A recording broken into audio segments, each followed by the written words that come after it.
Okay, so Algebra, Module 1, Lesson 2, Graphs of Quadratic Functions. Quadratic.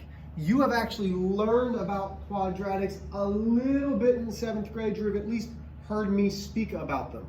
So, we are going to plot a graphical representation of change in elevation over time for the following graphic story. It is a video of a man jumping from 36 feet above ground into 1 foot of water. So the first thing that you need to see on your paper is that there's a couple things that are right and a couple things that are wrong. We've got a label on our y-axis. We've got a label on our x-axis. We do not have a label for the graph. So we need to do so. So let's call it Professor Splash Height versus time. Okay? Does it have to be that name? No, but it could be. Okay? So we're going to watch this guy jump from 36 foot into 1 feet of water. 1 foot of water, I guess. Let's take a look. Professor Splash, here we go.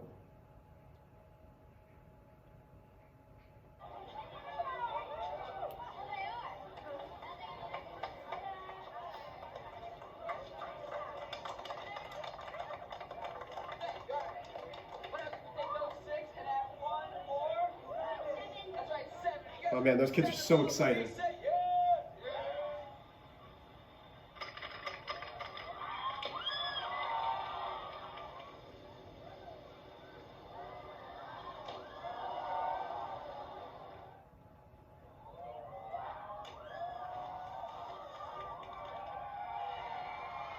is nothing. I mean, this is great. I came out really well.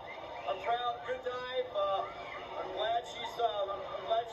You know, but I can have a good meal and some sleep.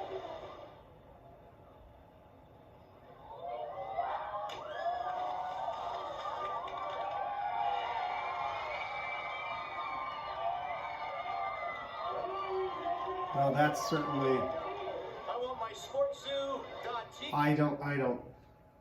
I'm so glad this is what Engage New York has us watching. So, I got nothing. That was like a 1980s guy jumping into the water. That's fantastic. Okay, so here's my question. From what you know about gravity, if you drop a ball, does it get faster as it drops, or does it get slower? Or does it stay the same?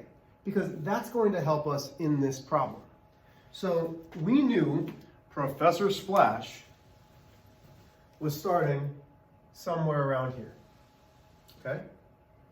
As he jumped, we know that he came down quickly, and we don't know exactly what the time was because it didn't have time. Let's say it was about 2.5 seconds, maybe. Maybe 4 seconds, I don't know. No, about 1.5 seconds. Let's say 1.5 seconds. Wonderful. So we know that he came all the way to the ground at 1.5 seconds. Did it stay linear? Did the time that he was here drop proportionally down? Well, not quite.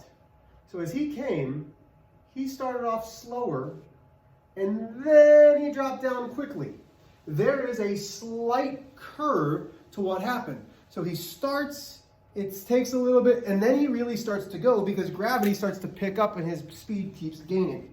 This is a quadratic graph where it's slightly curved. Now, Engage New York also talks about an exponential, which is also curved, which if you look at any of the COVID-19 data and statistics, which both my wife and I did, we actually got to write and create some of the formulas for some off-site places because we went through their math and realized that they were very, very wrong.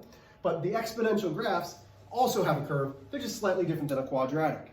So anytime that you throw a ball up in the air, okay, the ball goes up pretty quickly and then it comes down pretty quickly. It will have that same quadratic U shape that we'd see in any of these graphs. So let's do a particular type of quadratic. So it says, the table below gives the area of a square with sides of whole number lengths. I want you to make a graph, okay? And then you're going to reflect the graph. Reflection means that if it's on this side, the same thing's on the other side. So it's symmetrical. So here's on the y-axis is the marker.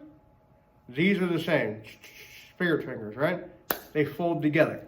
So take your time. I'd like you to graph this. I'm going to do the same. So you go ahead and pause it. I'll graph it. So I'm going to use a full coordinate grid. And I have my x and my y. I'm going to have the way that I do this, remember, it's always x, y. So I've got 0, 1, 2, 3, 4, 1, 2, 3, 4, 1, nope. We'll go by twos. This will be 2, 4, 6, 8, 10, 12, 16, 18, 4, 6, 8, 10, 12. Okay, so first off, I have a point at 0, 0. Then I have a point at 1, 1, 2, 4, 3, 9. Notice how it's really going up quick. 4, 16. And if I reflect this, even though we're not, so the problem with this is, why can't we reflect this? Well, we can't have negative area. We can't have negative side length and we can't have negative area. They just want you to reflect it to see the quadratic portion of it. So you're going to see this U shape. This U is a quadratic, okay? Because if you actually tried to make a straight line through this, you wouldn't hit all the points. Okay, so if I make a straight line, it's going to miss the point, okay? Quadratic has that curve shape to it. You can tell a lot by quadratics. Again, where are scientists, engineers, things like this going to use? Parachutes make great quadratics. The rocket going up, the time that it's taken going down. The guy jumping off of a bridge. How much impact can a car take? Things like that. So, that's really the entire lesson. If you can graph, you're good. Really, it's all about being able to graph from an XY table. I hope that if you're in my algebra class, you can do that. Hey, I'll see you guys.